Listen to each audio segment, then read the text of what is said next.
are just meant to be major areas of focus for the year. This by no means is our list of what we're doing this year. So, there are a lot of things like the files that will just naturally continue anyway.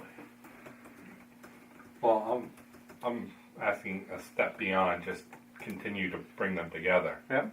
I'm asking that does it make sense, and I'm asking the board this more than anything else. Does it make sense that we conduct an official internal audit of those files, complete with an audit report, to be delivered to the board by the end of the year?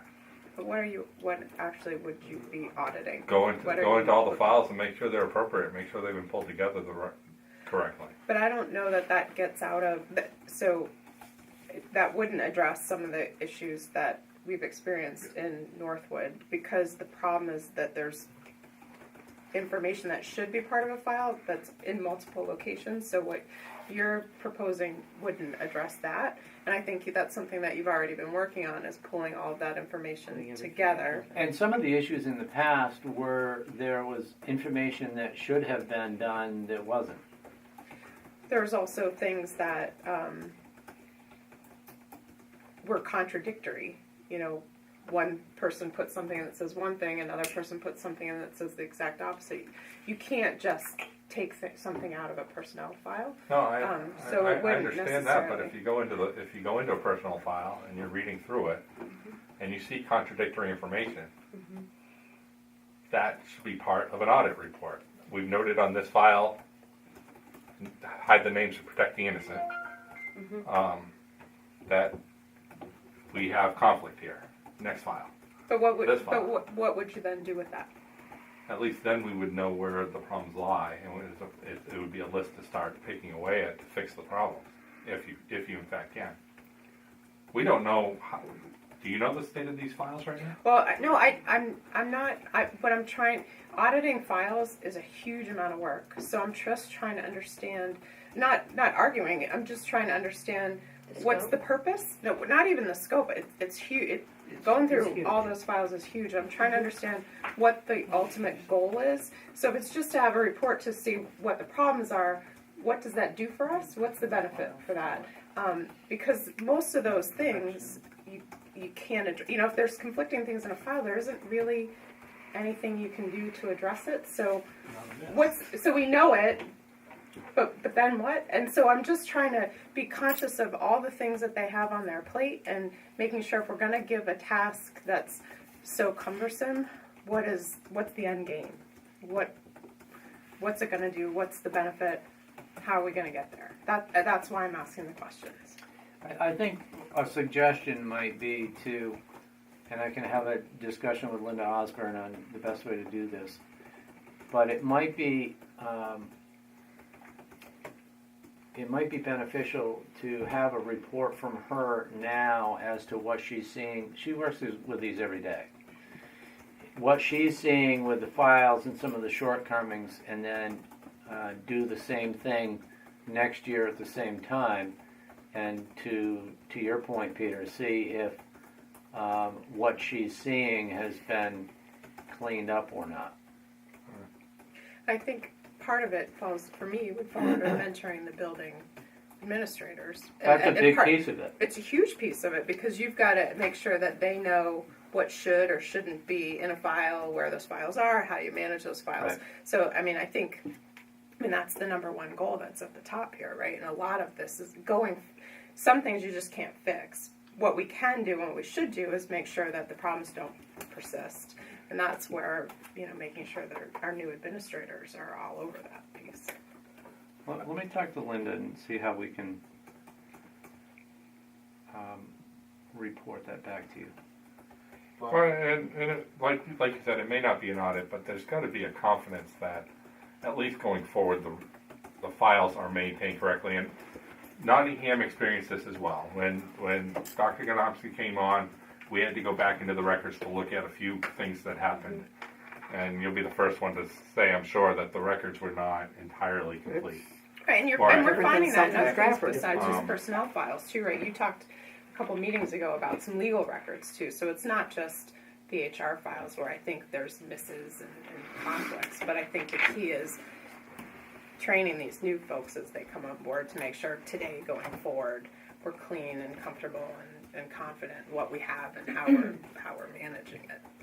So has Linda gone through a percentage of the files so far? She's in the files every single day. Okay. So And we've already had many conversations about things that she's not finding in files, things that should be in the files, things that have been duplicated, things that have been omitted. I mean, we've been working this year to go through that. So some of that has been cleaned up, but a lot of it is an ongoing training, if you will, with the new administration coming into your buildings to make sure that things are documented appropriately, things are sent down, and centralized.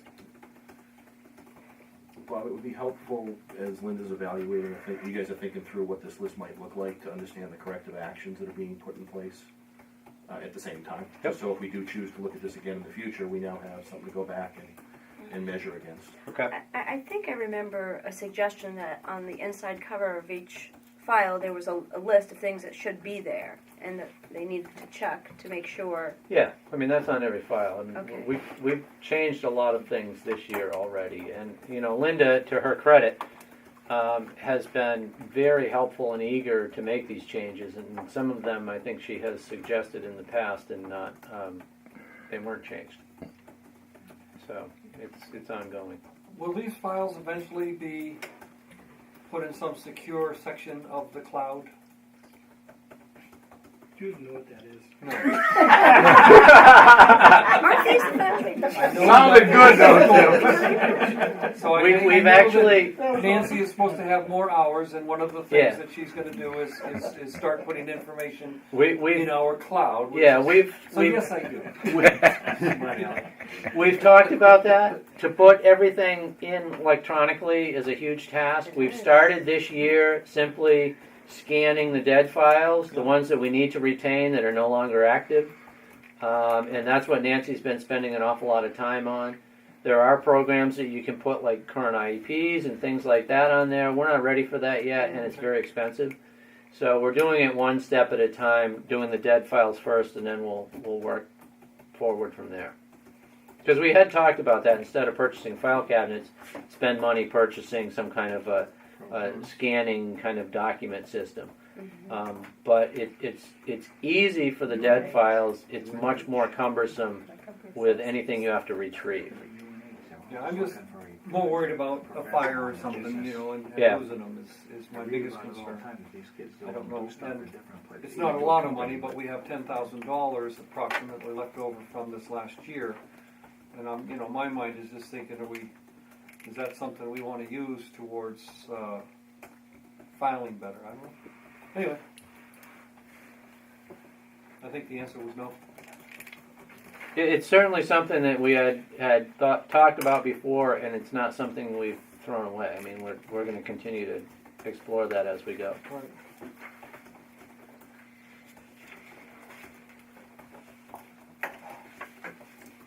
So what I'll do on the SAU goals, I'll meet with my team again, and we'll put more inclusive details to that on what exactly that's the steps we're going to take and how we're going to measure those. So That's great. those will come back. The next page is page 26 through 28. This is just a partial list that we threw together of, a lot of times we hear, what does an SAU do? What are the services you provide? What takes up your time, during the year? And these are just a partial list of some things that we have done this year. It's been quite a year. If the turnover in the SAU, the turnover in administration in your buildings, those things alone have ratcheted up the difficulty meter, and I'm extremely encouraged with the hires we've had at the SAU and the hires we're having in your building. So I'm looking forward to really making some progress as we move into the next years. But I just want to say I appreciate everybody's patience, because it's been a very trying year. Marjorie made a comment earlier about us being very careful with our budgets. we were very careful with all of our budgets this year.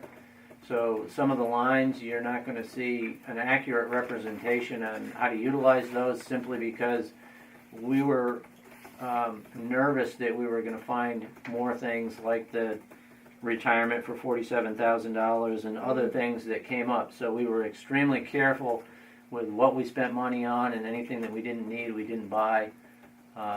So it was a very productive year, but it was different. Any questions on those? Dr. I just want to thank you. I think, it was not the easiest role to have stepped into a year ago.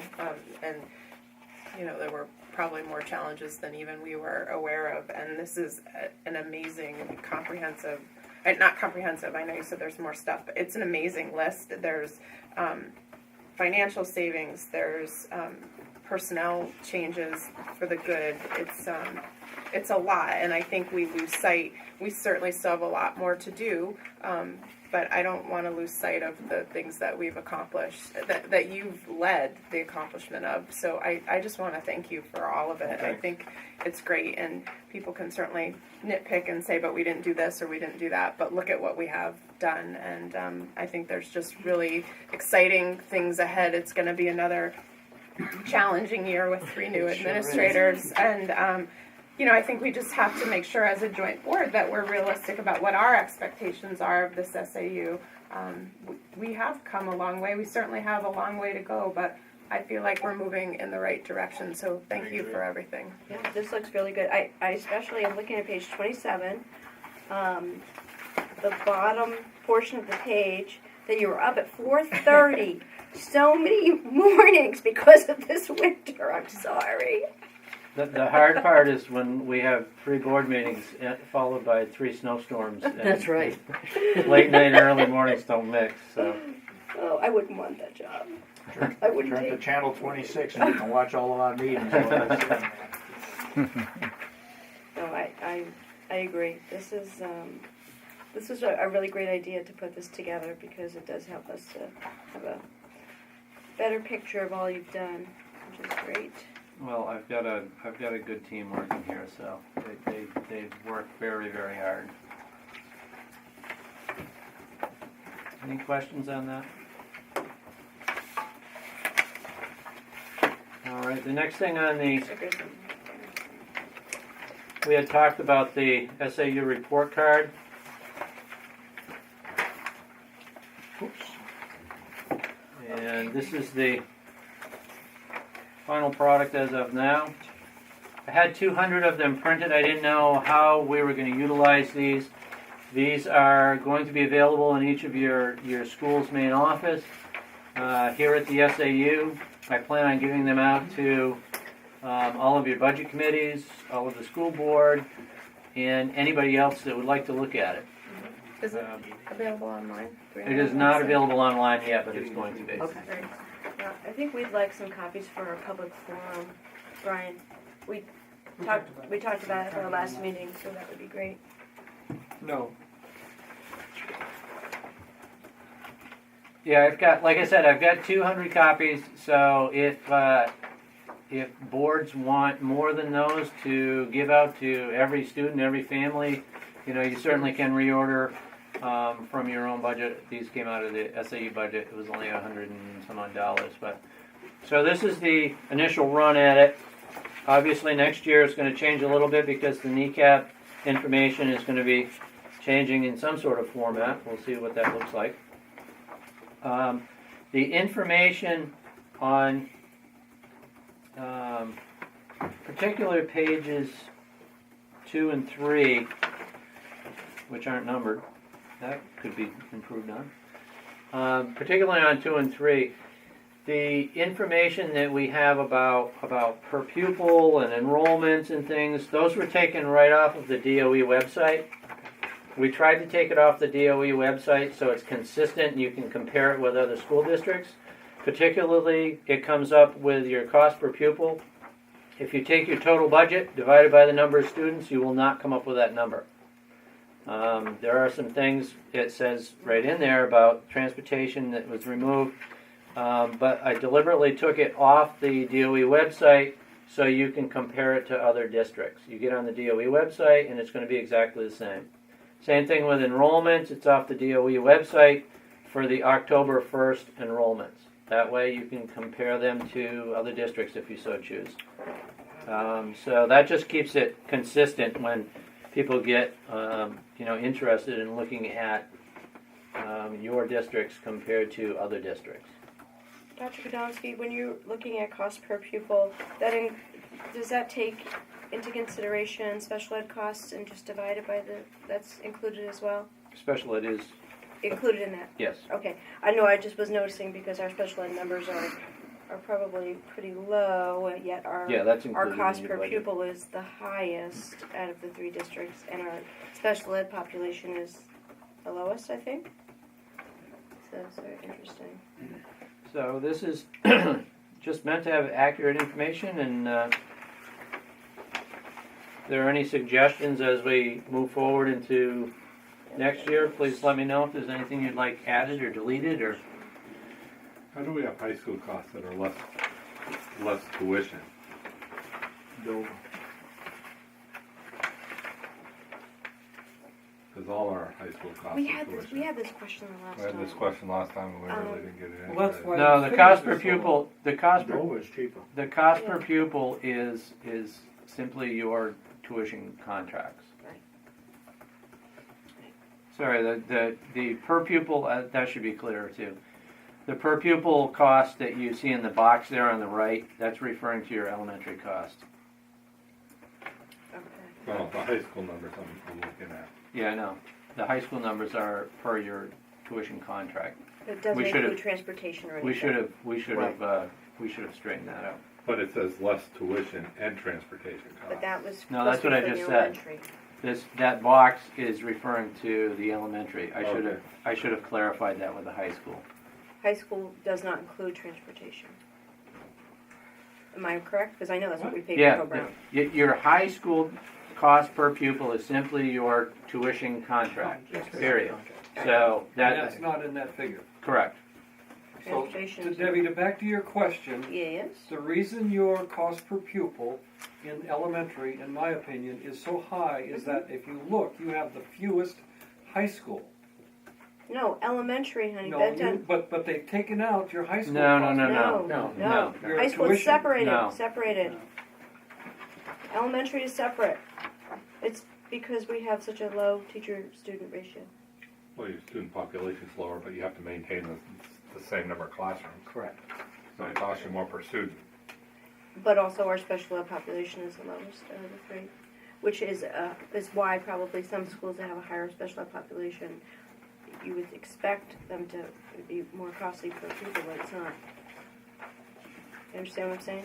That's figured in there. I need to clarify that needs to be a note next time on the high school because that's per tuition contract. We'll change that. Because that's not real clear.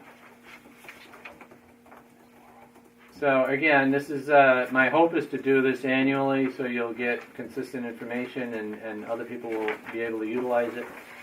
Is this something that can be added to the town report for district meetings? This can be distributed anywhere at any time for any reason. I think it's a great idea. That'd be great to have I it. think it's a That's what great I'm idea, thinking. Carol. We can reprint this into the town report. If Stratford would like to have 200 more, you can print 200 more. $100, as you said. Right? $100. Yeah, they're 56 cents a copy. Any other questions on that?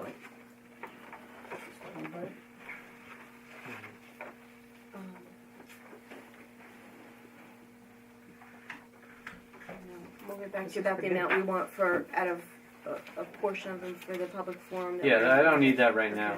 I mean, if you want more of them, just let me know and we can order those. So.